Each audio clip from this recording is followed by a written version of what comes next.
So when Musa and Harun left, the two of them began to invite them to Allah and tried to bring the children of Israel from Pharaoh's oppression. But Pharaoh mocked the two of them and made fun of what they both brought and reminded Musa that he was the one who took care of Moses in his palace and continued to raise him until when he grew up Moses killed an Egyptian and went on the run. So Prophet Musa Alaihimassalam said, "I have done it, while I was at that time among those who made mistakes. Then I ran away from you when I was afraid of you, then my Lord gave me knowledge and he made me one of the messengers. The good favor that you bestowed on me is, because you have enslaved the children of Israel." Quran Surah Asy Surah verses 20-22. Pharaoh also asked, "Who is the Lord of the worlds?" Musa replied, "God the creator of the heavens and the earth and what is between them, that is your God, if you all, people, believe in him." Pharaoh said to the people around him, "Aren't you listening?" Musa said, "Also, your God and the God of your forefathers." Pharaoh said, "Surely your messenger who was sent to you all is really a madman." Moses said, "God rules over east and west and what is between them, that is your Lord, if you use reason." Pharaoh said, "Indeed, if you worship God besides me, I will make you one of those who are imprisoned." Quran Surah Asy Surah verses 23-29. Then the Prophet Musa offered him proofs justifying his apostleship. So Pharaoh asked to show proof if Musa was right. Prophet Musa also threw his stick and the stick turned into a big snake so that people were shocked and afraid of the snake. Then Moses stretched out his hand to the snake, so the snake turned back into a stick as usual. Then Musa put his hand into the neck of his shirt, then he took it out. Suddenly a shiny white color appeared. The resistance of Prophet Musa Alaihimassalam with witches and the conversion of witches to Islam. When shown the evidence, Pharaoh even accused him of being a magician, then he asked his magicians to gather from all over the place to fight Musa. So the feast day was determined as the day of the performance, which began at duha time in a wide area in front of Pharaoh. Pharaoh also announced the meeting to his people so that they would all be present to witness. The day of the performance arrived, attended by many people. They wanted to see whether Moses won or the magicians. Before Pharaoh came out to meet Musa, he first gathered with the magicians and encouraged them, where if they won, he would give various pleasures in the form of wealth and position. A moment later, Pharaoh came out onto the playing field, while behind him were the magicians. Then he sat in a special place for him accompanied by his servants. Then the magicians stood before the Prophet Musa and Harun. Then Pharaoh raised his hand to announce that the match was ready to begin. Then the magicians offered two things to Musa, namely whether Musa was the first to throw his staff or did he give up first. So Prophet Musa let them start first.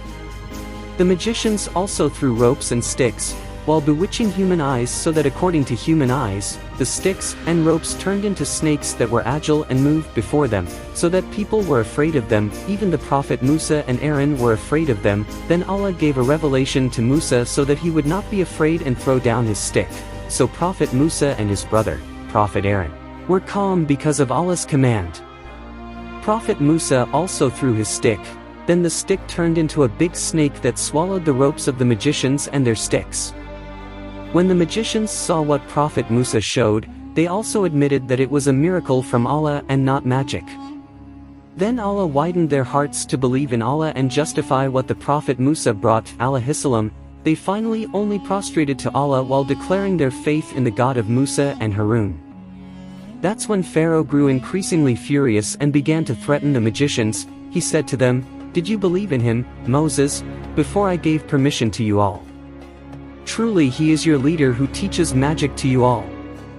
So, verily, I will cut off your hands and feet crosswise, and indeed, I will crucify you all at the base of a palm tree, and verily, you will know which of us is more painful and more enduring in torment." Quran Surah Taha verse 71. Even so, the magicians were not afraid of the threat after Allah bestowed faith on them. They said, "We will never give priority to you over the clear evidence, miracles, that have come to us and from God who has created us. Then decide what you want to decide. Truly you will only be able to decide on the life of this world. Indeed we have believed in our Lord, that he may forgive us our mistakes and the magic that you have forced us to do." And Allah is better, His reward, and more eternal, His punishment.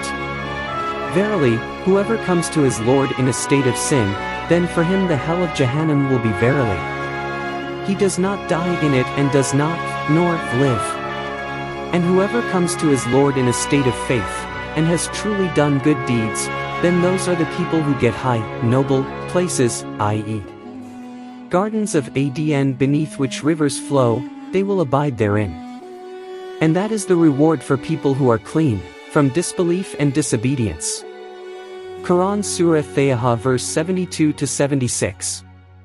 Pharaoh's oppression of the children of Israel for the second time. Hearing the words of the magicians, Pharaoh was even more angry, and the misguided people from his people also encouraged Pharaoh to punish Musa and Harun.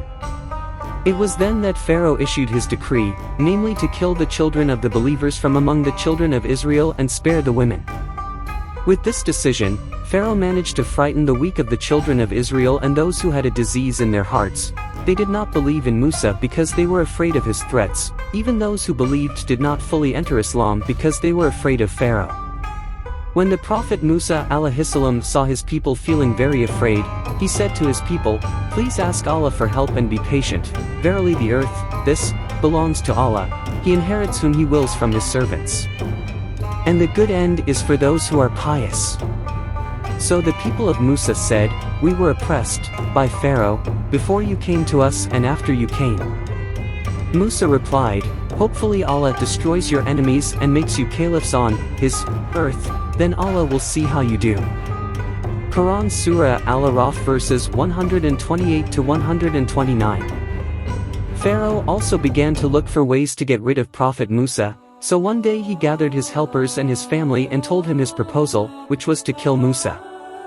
But among them there was a man who hid his faith and said, "Are you going to kill a man because he said, 'My Lord is Allah,' even though he had come to you with statements from your Lord?